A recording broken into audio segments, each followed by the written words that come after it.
साल 2001 जब आरके ने एक विचित्र रिपोर्टिंग केस के लिए जबलपुर लौटने का फैसला किया। टेस्टिंग रोड पर बीते 10 सालों में दर्जनों लाशें मिली थीं, कोई पुलिस कुछ नहीं कर पाई। अब कहाँ जाने लगा था कि वहां कोई छाया रहती है जो हर पूर्णिमा को किसी को ले जाती है। आरके अपनी बाइक से रात को निकला। जैसे ही वह शोभापुर फ्लाईओवर के पास पहुंचा, उसकी बाइक अपने आप बंद हो गई। हवा शांत थी, पर डर गहराता जा रहा था। एक काली परछाई जो हवा में झूलती सी लगी, धीरे धीरे आरके की तरफ बढ़ने लगी।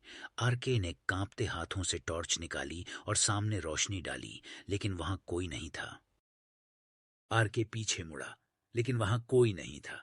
अचानक हवा तेज चलने लगी। सड़क के किनारे लगे पेड़ एक साथ झूम उठे और अंधेरे में एक ठंडी सी फुसफुसाहट सुनाई दी। मुझे तेरी सांस चाहिए।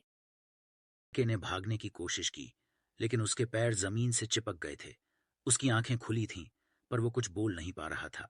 तभी एक रेलगाड़ी की आवाज दूर से आती है, लेकिन उस आवाज में भी मानव चीखें मिल चुकी थी। रेलगाड़ी की आवाज जैसे जैसे नजदीक आती गई, आरके की सांसें और तेज चलने लगीं।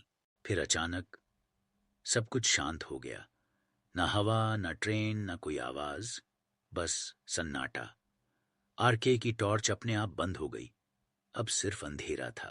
उसी अंधेरे में आरके के कान के बिल्कुल पास एक और आवाज आई। तू अब मेरा है। अगले ही पल आरके जमीन पर गिर गया। उसकी आंखें खुली थीं, पर पुतलियां ऊपर की तरफ घूम गई थीं। उसके मुंह से धीमा सा धुआं निकल रहा था, जैसे किसी ने उसकी आत्मा खींच ली हो। पास की झाड़ियों में कोई हंसी गूंज रही थी।